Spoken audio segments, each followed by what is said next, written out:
So welcome here into the studio. It's good to have you Hey, here. good to be here. It's a pleasure. I'm a little hungover, a little gay, but just glad to be here with you, sister. Well, I appreciate you saying that. I'm very happy to be here with you too. All right. Sorry, just hiding my erection. This is great. Big fan of the gals, which is weird because when I was a kid, I hated girls. When I was like 6 years old, I thought girls were gross, thought they were dumb. And you know, you're allowed to hate girls as a kid, but that's really the only group a kid's allowed to hate. Because if I was a 6-year-old that hated Puerto Ricans, that would be weird. You know, if I was like, hey, Mom, I hate Puerto Ricans, she would never say, oh, you'll like them one day. Well, one thing that I've been able to kind of pick up is you do have that old self-deprecating humor, which I do enjoy in a comedian. I do hate myself. I'm always drawn to people that hate me, I guess because we have so much in common. Oh, But I'm not good with the small talk. You know, 2 things I can't do, small talk and eye contact. How sad is that, you know? I basically have all the traits of a serial killer, just without the ambition. I'm working on it, though. I'm working on it. You know, people always say to me, Mark, gotta be more confident. Then they say, Mark, gotta be yourself. I'm like, well, you gotta pick one. yeah, I've been farting it up in the green room, and I think I scared. That's why the door was shut to our little smaller green room. Exactly. You were just trying to be polite. We call it hot boxing. Really soaking it all in, because the smell of your own farts, for some reason, is enjoyable. If you farted, it'd be weird. But if I fart, I enjoy it. I don't know why. Is that a guy thing? Maybe. Because I feel like you would hear, no woman would ever say something like that. No, you guys are more of maybe a queefing. Oh my gosh, But, okay. All right, hey, any Puerto Ricans here? All right, too many.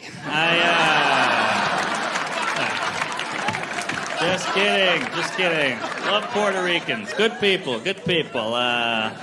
Very passionate people. A lot of knives, but passionate. Very passionate. Hey, I'm just telling jokes. I'm a comedian. Look, I live in New York City, all right? If I was racist, I would be exhausted. So you grew up in New Orleans. Oh, yeah.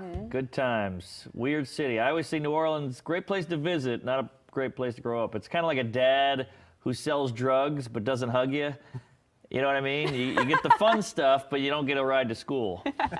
That's a good way to put it. I would never think of it like that. My friend actually works at a gay bar, so I'll go there from time to time, get a free drink, maybe a compliment. And my guy friends are blown away by this. They're like, dude, you go to gay bars? That is weird. If some gay guy ever hit on me, I don't know what I would do. How about you just not have sex with them?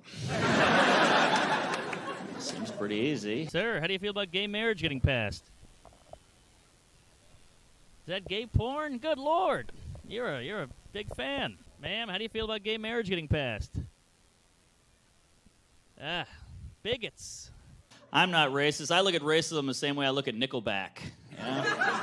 Yeah, it's fun to joke about, but you never want to see it live. So, but for you, you're young. So getting into this business Black don't crack. Getting into this business and I'm 35, not that young. But, you know, not on the Viagra yet. Or am I? Who knows? I like to snort it. I think my weirdness has hurt me with the gals. I'm seeing somebody now, but boy, I was a bad dater. I went on a blind date once. Right when the girl saw me, she goes, hey, I bet we'd have really cute kids. I was like, all right, I bet we'd have great sex. And she goes, whoa, slow down. I was like, slow down, you're 9 months ahead of me. But hey, that's why I'm a comedian, because I got to get love somewhere. Whoops, sorry, is that a Me Too? All right. I can handle it. I drink too much. I actually got let go from a job for being drunk at work. Yeah, my boss called me and he goes, get in here, Mark. It's clear you're a high-functioning alcoholic.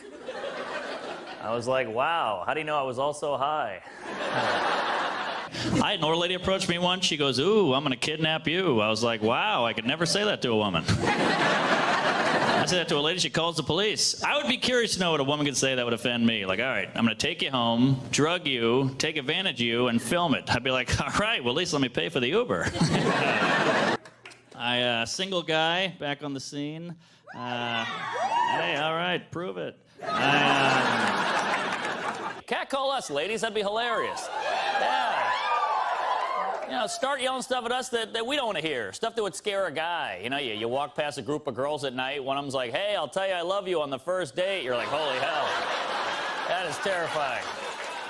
Yeah, get us back. You know, you walk past a girl. She's like, hey, before we have sex, I'm going to poke a hole in the condom. This is a horrible neighborhood. Like, I was on the subway recently. I was watching an interracial couple make out. I was just staring at them. And the guy next to them caught me, and he goes, what the hell? I see you staring at them. What are you, racist? I was like, what? Racist? No, I'm a creep. What are you talking about? I'm hard. What? Good to be here. I Ubered here. I had a real chatty driver. Oh, don't you hate that? Wouldn't it be nice if there was a small talk option on the app, you know?